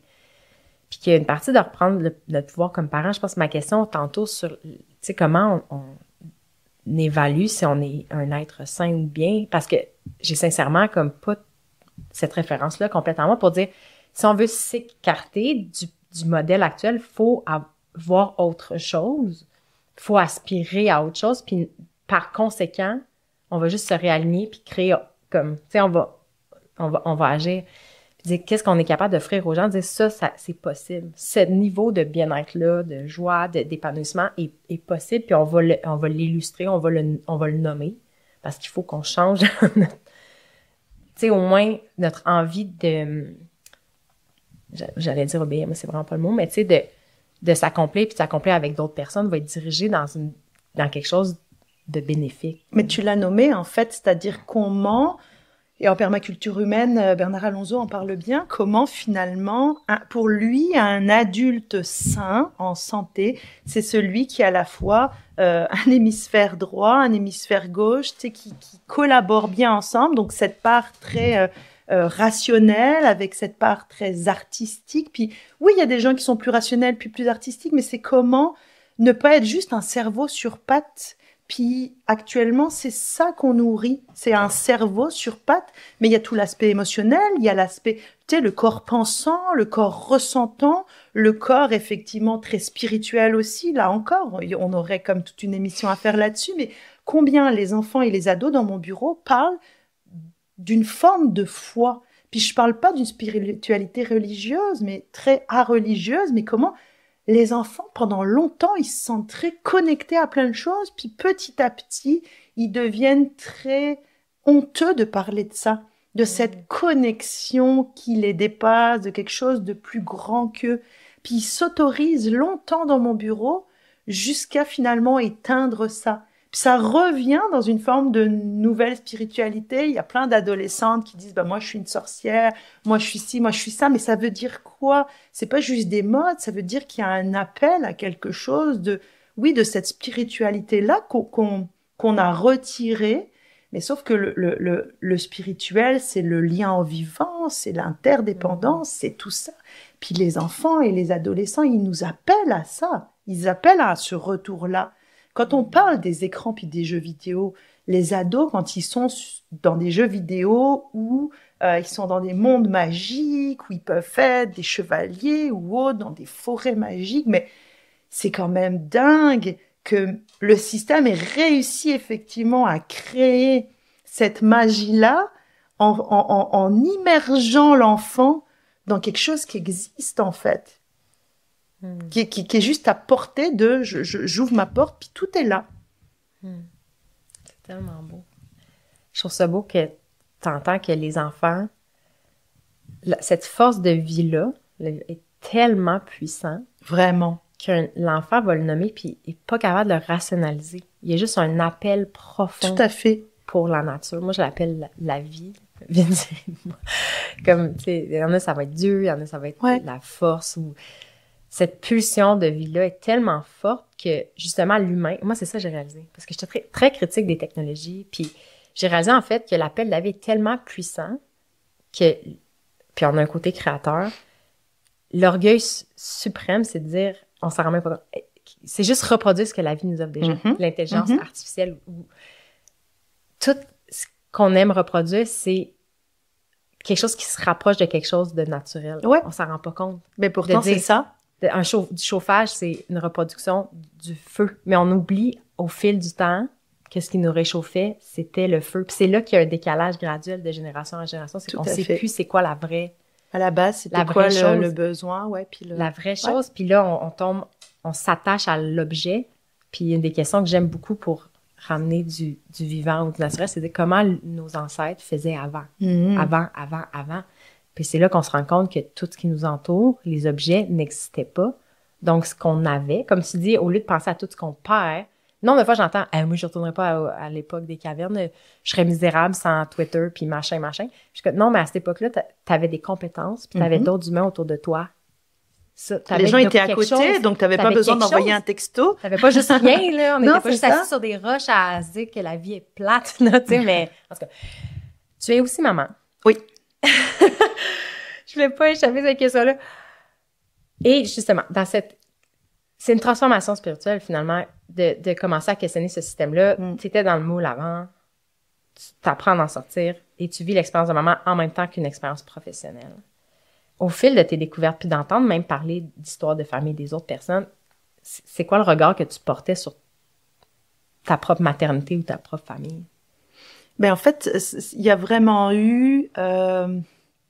je sais pas combien d'étapes, mais il y a eu la naissance de mes jumeaux dans un contexte de maman trentenaire, ultra pro, qui crée une clinique pour des ados, qui est vraiment concentrée autour de plusieurs bébés symboliques, etc.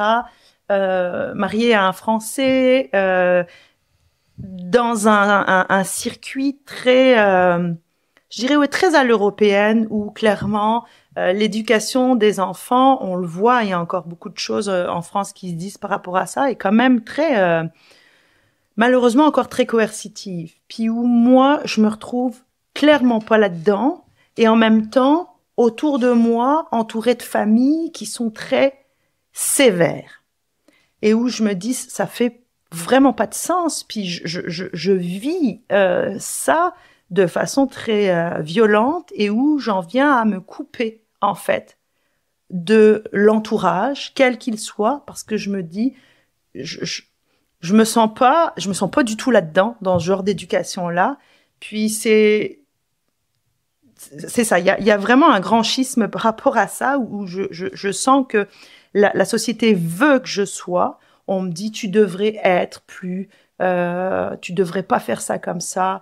Une maman sait, donc une maman, t'es trop au travail. J'entends ma belle-sœur me dire, mais je comprends pas que ah, il y a des trucs vraiment particuliers où elle me dit, je comprends pas que oui, que tu travailles autant, et puis mais tu vois tes enfants, ils souffrent de ton absence. Puis je comprends tout ça, et en même temps je suis dans l'idée de réaliser quelque chose, oui, de très personnel, où on me renvoie une forme de peut-être d'égoïsme, et où en même temps je sais que quand je suis avec mes enfants, je suis vraiment avec mes enfants. Puis c'est comme s'il fallait que je justifie mais je suis une adulte qui a envie de réaliser quelque chose, puis c'est pas de l'égoïsme du tout, c'est pas ça l'idée, mais je veux que mes enfants voient le legs que je veux apporter à. Donc je suis vraiment partagée entre commencer ce tournant-là, puis avoir besoin de justifier que, mais vous savez, quand je suis avec mes enfants, je suis vraiment avec mes enfants. Puis je raisonne. Puis oui, c'est vrai que je suis pas une maman gâteau, dans le sens, tu sais, ma maison, ça peut être le bordel. Oui, c'est sûr que je suis pas la maman qui cuisine beaucoup, mais il se passe autre chose. Puis j'ai déjà ce sentiment que je suis authentique avec mes enfants, puis que c'est comme ça la façon pour moi d'être parent. Donc, il y a cette idée d'authenticité-là, puis aussi cette idée de vulnérabilité, parce que j'ai fait une dépression en 2012, où vraiment j'étais à l'apothéose je suis coupée en deux, en fait, entre ce qu'on me dit que je dois être et ce que je sais que je suis, puis ça va plus, donc je m'effondre, et où je vois que j'essaye de tenir le fort aussi pour mes enfants, en essayant de leur cacher à un moment donné que j'arrive plus à être dans cet entre-deux-là, et où je réalise que eux ils sentent profondément ce que je vis, et que ils ont besoin de cette authenticité-là, puis de leur dire, que je leur dise que je suis vulnérable. Donc il y a ça, c'est 2012, puis après on arrive au Québec, et le Québec qui m'autorise vraiment à être celle que je veux être complètement, puis à assumer.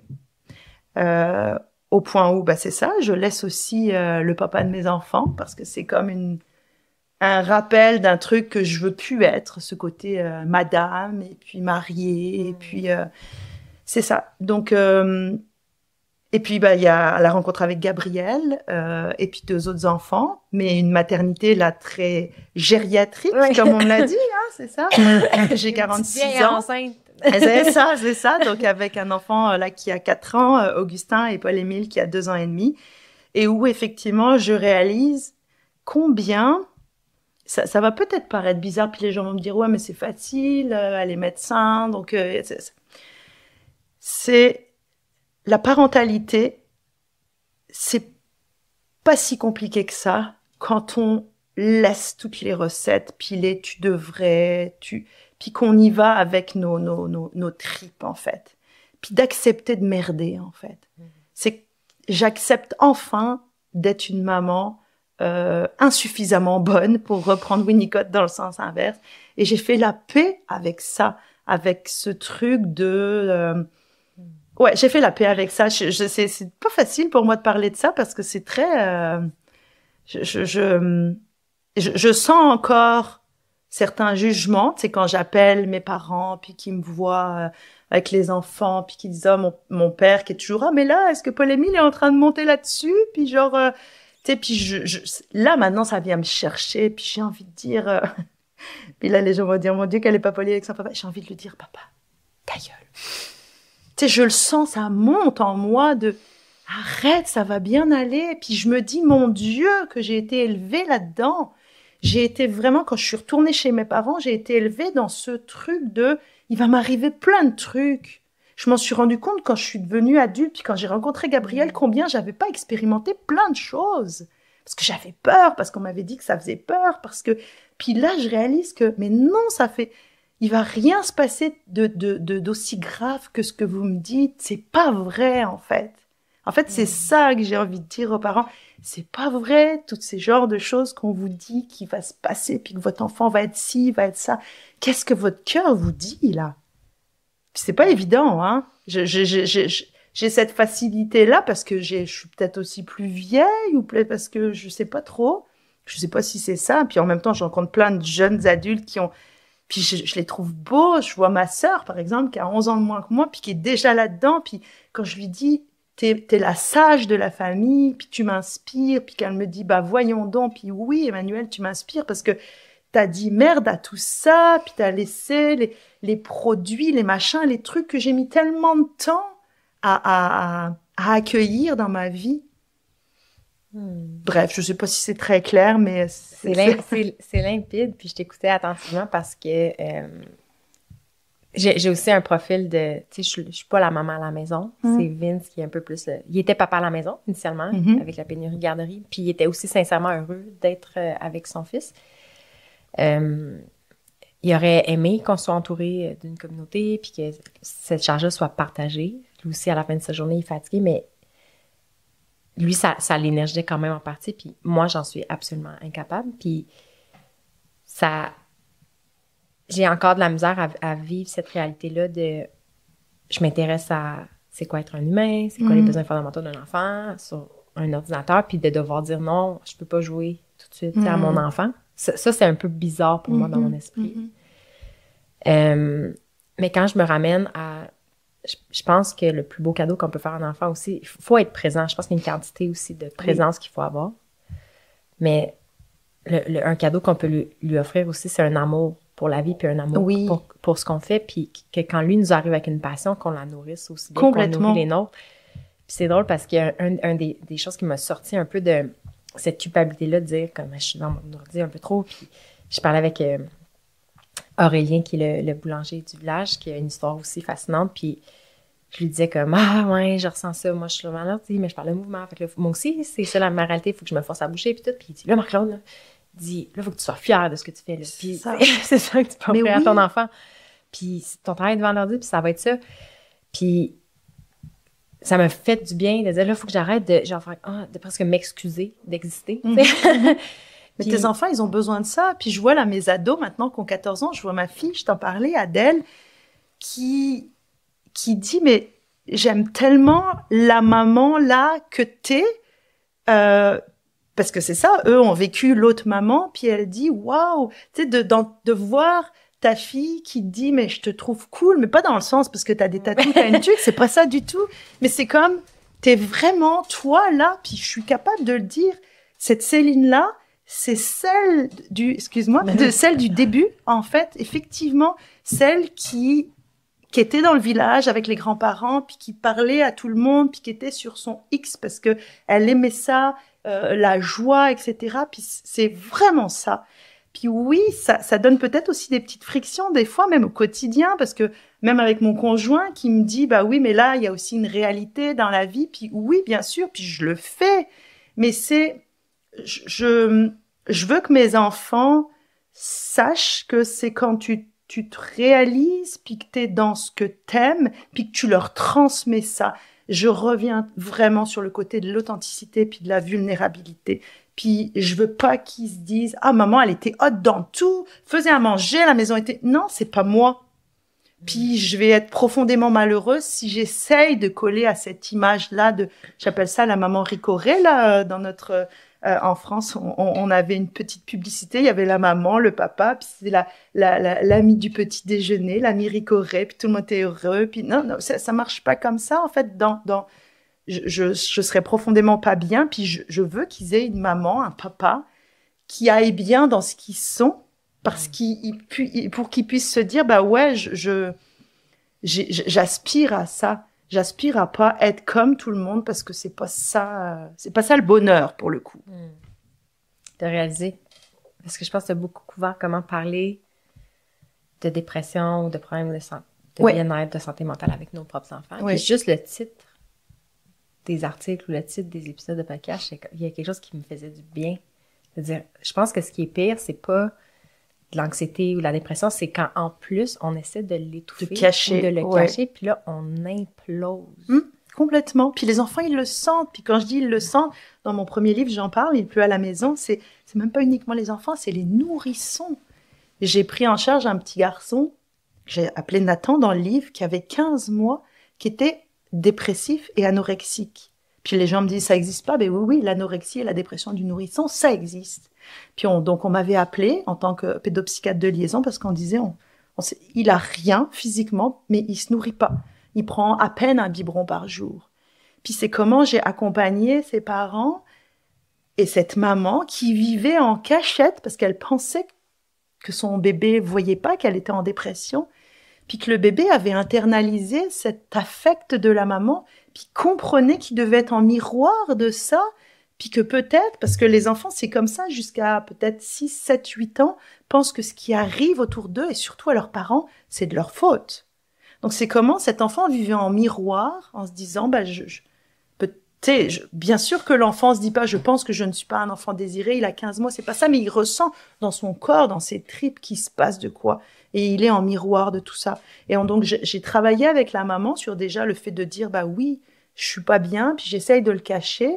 Puis on a écrit un conte, en fait, parce que j'aime beaucoup faire ça avec les parents, un conte d'un petit garçon dont les parents étaient très, très, très heureux, etc., de l'accueillir. Puis c'est comment la maman a pu dire à cet enfant, mais combien elle l'avait voulu, combien elle l'aimait, et combien ce qui se passait n'avait rien à voir avec lui, le soulager de ce poids-là, en fait. Donc les enfants, quand on leur cache qui on est profondément, ils le savent. Puis qu'est-ce qu'on leur donne comme modèle d'une sorte d'inauthenticité de vie? Puis après, on va leur reprocher de nous mentir, de nous dissimuler des trucs. C'est genre, c'est ça, ne mens pas à papa et maman, mais je te mens complètement sur ma vie, sur qui je suis, sur ce que je traverse. Alors, je dis pas qu'il faut rentrer dans les grands détails, mais quand on vit des trucs aussi tragiques qu'une dépression, je le vois avec mes enfants, ils avaient 3 ans et demi. Puis l'enseignante parce que oui, à l'école, ils vont à l'école maternelle, tous les enfants en France, donc les maîtresses qui viennent me voir à la fin de la journée, puis qui me dit, mais je suis inquiète pour Adèle et Joseph parce que font beaucoup de dessins, ils disent que c'est pour maman parce que maman est malade. Elle me dit, je me permets de vous demander, est-ce que vous avez une maladie grave? Puis là, de réaliser, bon Dieu, ils savent que je suis en dépression. Ils savent que je suis malade. Ben non, c'est là qu'est parti le livre. C'est que j'ai réalisé que j'essayais de jouer le jeu, tu sais, je m'habillais, je faisais comme si j'allais au travail, puis hop, puis ils avaient tout senti. Rien n'était nommé, puis ils étaient très inquiets. Donc c'est là que je me suis dit, ok, je vais faire des recherches. C'est quoi qui est dit à ce sujet? Comment on accompagne les enfants? Et là, j'ai réalisé que la plupart du temps, les gens disaient, maintenant, faut rien leur dire. Ben, ils sont pas capables de comprendre. C'est ça, ils sont pas. C'est ça, puis ils voient rien de toute façon. Tu sais, toujours le côté aussi très. Un enfant, c'est comme un légume, hein, on le sait bien. Pendant longtemps, ça ne ressent rien. Ça pleure pour rien. C'est ça. Voilà. C'est fou. T'écouter, ça. Un autre de mes questionnements, c'est comment on se guérit nous-mêmes comme adultes brisés. mais en fait, on n'est pas brisés, mais qu'on a été un peu tordus. On peut déformés là, pour fitter dans un moule. Puis juste écouter m'apaise. Ça fait du bien que tu nommes qu'est-ce qui va pas bien, puis que je me dis, je suis pas folle, je suis pas en train d'halluciner. J'ai l'impression que c'est un cadeau que tu fais à beaucoup de monde, que tu dois souvent entendre. Merci de dire ces choses-là. Juste de avoir un portrait clair de la situation, mais aussi d'être que la solution est dans le être aussi. Oui. Puis réaliser, tu l'as dit, on n'est pas brisé. C'est ça que j'ai envie de dire aux gens qui nous écoutent, c'est qu'on n'est pas brisé. On a été formidablement combatif, résilient. On a été formidablement adaptatif. On a tout fait pour faire comme on nous a demandé. On est brillamment adaptatif. Mais à quel prix? Donc, c'est réaliser ça, réaliser aussi notre attachement insécure, puis dire, ça n'a rien à voir avec nous, mais avec un narratif qui maintenant n'est plus là et dont on n'a plus besoin, et on peut se défaire de ça petit à petit, parce que oui, l'environnement n'est plus le même autour, puis on n'a plus besoin d'être des petits soldats et puis des survivants. Tu sais, c'est se réapproprier notre histoire. Donc non, on n'est pas brisé, c'est vraiment se dire waouh. Puis quand je dis ça à certains ados qui disent je suis complètement bousillé ou brisé, c'est comme non, tu t'es adapté à un système ou à des systèmes, y compris familial, puis ton cerveau, c'est en fait c'est une modalité adaptative du cerveau, puis c'est ton cerveau et tu peux le remercier d'avoir réussi à te porter jusque là, puis c'est comment on va travailler sur un nouveau narratif en fait. Donc on n'est pas brisé, non. Pour terminer, si on un exemple coup de cœur d'une famille, parce que comme tu dis, ça n'a pas juste rapport à l'enfant, qui avait soit un diagnostic erroné ou un enfant qui était sur médication ou pas, là, mais qui était juste sur une étiquette, puis qui ont réussi à sortir de ce modèle-là puis à adresser, à guérir pour de vrai. En fait, c'est pas un seul exemple, c'est que à partir du moment où les parents se rendent compte que c'est pas tant l'enfant qui vient m'amener leur enfant que je vois en face, plutôt que leur enfant intérieur. À partir de là, ça change toute une destinée parentale, familiale, sociétale. Donc c'est un petit peu le message que je disais tantôt, c'est que c'est pas tant du concret en termes de recettes que de réaliser que ça part pas tant de notre enfant que ça part de nous-mêmes en tant qu'adultes. Puis c'est parce qu'on va se réconcilier avec ce petit être-là, puis oser, c'est ça, oser revenir à notre essentiel, qu'alors on va pouvoir réaliser que cet enfant-là, il est juste lui, puis c'est bien correct comme ça, puis c'est l'accueillir dans ce qu'il est. Mais c'est se réautoriser, nous, à accueillir nos couleurs, nos failles, nos moments de merdage. Et c'est ça, en fait, c'est vraiment être des permaculteurs de l'enfance. Ça part juste de nous. C'est ça que je dis aux parents. Je le redis, mais ça n'a pas tant à voir avec les enfants, mais avec vraiment nous. Puis nos enfants ont urgemment besoin que, en tant qu'adultes, on se positionne puis qu'on résiste. Alors, entendez ce que vous voulez, désobéissez créativement, résistez de façon stratégique, mais il faut vraiment qu'on commence à dire non. Je refuse de continuer à croire que je suis brisée puis que j'ai besoin d'être réparée et que je dois donc acheter tout ce qu'on me propose. Puis quand je dis acheter, c'est pas uniquement matériellement, mais c'est symboliquement parce que je suis un être profondément incomplet, inadéquat. Non, on est juste parfait comme on est, puis il va falloir vraiment commencer à l'assumer. Vraiment. C'est tout ce que je voudrais dire. C'est fou, je t'écoutais, puis j'étais comme en transe, j'étais comme aïe, j'étais concentrée aussi sur comment je me sentais, puis je réalise la partie de moi qui a juste envie de genre exploser c'est ça. de joie. Ouais. Puis l'espèce de carcan là, de plein de ah non, tu peux pas faire ça. Puis là j'ai comme vraiment envie de me concentrer sur ce que j'entends, puis de libérer cette partie-là de moi. Puis c'est pas de l'égoïsme, s'il vous plaît, parce que, tu sais, en le disant tantôt, quand je parlais de moi dans ma clinique, etc., je ressentais encore ce truc-là, puis j'avais besoin de me justifier, de dire c'est pas de l'égoïsme, c'est pas de l'égoïsme. Non, c'est pas de l'égoïsme. C'est vraiment vital. Ça part de nous. Prenez soin de vous, les grands. Il y a peut-être une question qui émerge là. Oui. Mais ça revient à écouter l'enfant. Ouais. Et écouter nous, l'enfant, Ouais. nous qui on est nous. T'sais. Quand tu accueilles les gens dans ton bureau, tu as une expertise d'écoute finalement, Mhm. puis de décoder ou de faire voir aux gens des choses qu'ils voient pas eux-mêmes. T'sais. Fait que, il y a des questions, il y a une approche, il y a une façon qui fait que la personne peut être devant toi de manière authentique, puis tu nous mets dès le début que c'est ça que l'enfant ressent. Ouais. Fait que ça, c'est concret, là. Un enfant pourrait aller dans le bureau de quelqu'un d'autre puis pas du tout se sentir en sécurité. Ça, c'est drôle parce qu'il y a une psychologue, quand je travaillais à l'hôpital, qui disait, je réalise que le même enfant va arriver devant plusieurs portes. Et en fonction de la porte qu'il va traverser, il va pas sortir avec la même histoire et le même diagnostic. Et cette phrase-là a été l'un des déclencheurs de faut que j'écrive par rapport à ça parce que c'est la réalité, alors que c'est le même enfant. Ça ne devrait pas. On devrait rentrer dans des portes très différentes, mais sortir vu, entendu et lu de la même façon. Et c'est pas la réalité. Et ça, c'est tragique.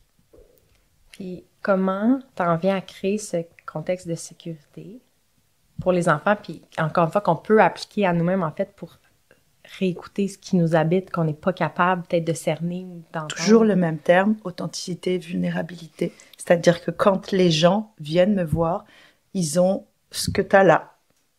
Je suis pas dans une posture, j'utilise pas des mots compliqués. Quand je suis touchée, je le dis. Quand j'ai les larmes aux yeux, j'ai les larmes aux yeux. Quand je sens que c'est le moment de parler d'une histoire personnelle parce que ça va aider, alors je le fais. Quand je sens que c'est pas dans le bureau que ça doit se passer et qu'on doit sortir, on sort. Si je dois aller avec un ado que je sens coincé dans mon bureau, on va aller dans le café en bas, puis on va parler, on va marcher. Donc, authenticité et vulnérabilité, c'est les clés d'une humanité partagée, en fait. C'est-à-dire que je me suis toujours dit, pourquoi moi j'exigerais du patient qui vienne me livrer ses tripes et moi je suis dans une, tu sais, la fameuse posture qu'on entend, la neutralité bienveillante. Je n'y crois pas du tout. Il n'y a pas de neutralité bienveillante. Puis je respecte profondément mes collègues psychanalystes dans leurs termes, mais même eux finissent par dire, ouais, non, en fait, le côté un petit peu froid, là, où genre je suis hermétique, c'est pas ça la relation. Moi, je veux une rencontre. Ah, ça me fait tellement du bien. Parce que pendant un bout de temps, justement, je pensais que j'étais brisée. Puis là, j'étais allée voir tous les professionnels de tous les angles. J'étais allée voir justement une psychologue dont l'approche c'était je t'écoute en silence, puis elle me posait comme 2 questions, tu sais, puis tu sais, du genre si je dis le mot contrôle, à quoi ça te fait penser, tu sais, puis j'étais ressortie de là un peu ébranlée, puis j'étais comme je pense que je veux pas ça comme thérapeute, je veux un humain qui réagit à mes émotions, puis j'ai quand même eu l'intuition que c'est pas normal d'avoir un humain devant soi qui réagit pas à mes histoires émotives, puis délibérément j'ai cherché un psychologue volubile, expressif. Puis je l'avais trouvé. Puis là, on dirait que je me sentais plus en sécurité de m'exposer. Parce que c'était comme, on parlait pas à un humain, on parlait à non, mais c'est ça. Là, donc, neutralité bienveillante, je vois pas trop, effectivement. Je réalise que t'as tellement d'années d'expérience. Encore une fois, que je pense que t'as des... Je sais pas, c'est la pyramide des compétences, là, qu'on arrive à un niveau de compétences inconscientes, qu'on se réalise même plus tout ce qu'on est capable de faire parce que c'est devenu intégré puis inconscient de dire... Mais je le réalise maintenant, c'est-à-dire que pendant... Tu sais, quand je parle de certaines choses avec des plus jeunes qui viennent en stage puis qui me disent vous êtes vraiment bonne, docteur Lamy. Puis pendant longtemps, j'étais pas capable de me dire je suis bonne. Mais maintenant, là, tu sais, quand je repense à la jeune docteure qui a commencé à 24-25 ans, puis maintenant, je le dis, puis c'est pas dans l'ordre de la prétention, mais je pense que je suis vraiment, tu sais, puis la dernière fois, j'en pleurais, j'en parlais avec mon chum, puis je lui dis, Gab, je pense que je suis vraiment bonne dans ma job. Je le sens que je suis vraiment bonne, puis en fait, je suis la pédopsychiatre que j'aurais aimé rencontrer à 14 ans. Vraiment, je me dis que j'aurais vraiment aimé rencontrer cette nana-là, méga, comme ça, là, puis j'aurais vraiment aimé la rencontrer avant. Donc, je suis vraiment à ma place, là. Félicitations. Moi, je me sens comme la jeune qui est comme, t'as-tu des questions clés? T'as-tu des...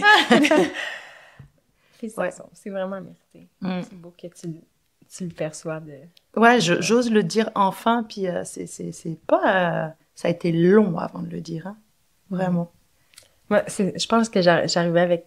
il y a sûrement des questions magiques que si je me pose, mon cœur s'ouvre, puis tu me fais réaliser, en fait, que dans l'humain, c'est une question de présence, puis d'énergie, puis de... Complètement. De juste être ouvert, puis t'accueillir. Ouais. C'est plus important que juste la formulation précise. Ah ouais, non, il y a pas de technique. Oui, j'en ai appris plein des techniques, mais j'ai comme pris ce qui me semblait vraiment essentiel. Puis au final, je vois que plus j'avance, moins j'ai de techniques, j'en ai plus en fait. J'ai fait vraiment un virage où ces techniques-là, je les trouve très normatives en fait. Puis les gens nous voient venir en fait avec nos techniques.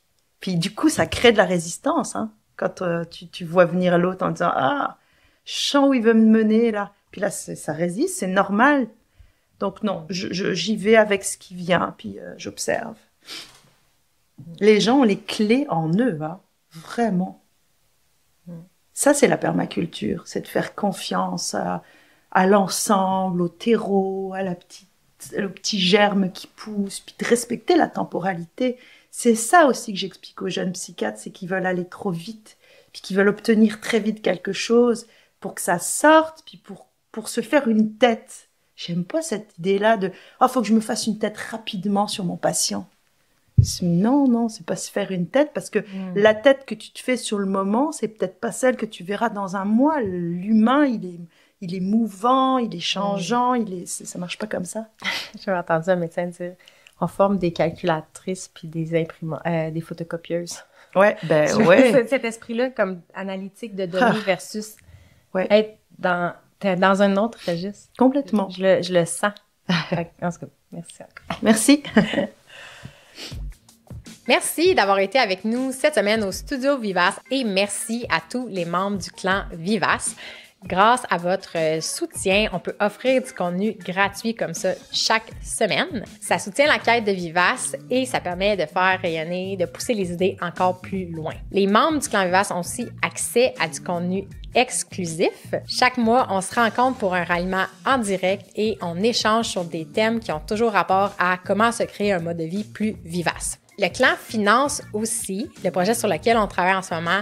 On veut créer une application privée, un espace d'échange pour parler de pratiques alternatives, jugées alternatives, en dehors des médias sociaux conventionnels. Si ça te parle, va à vivace.maison/joindre le clan et abonne-toi.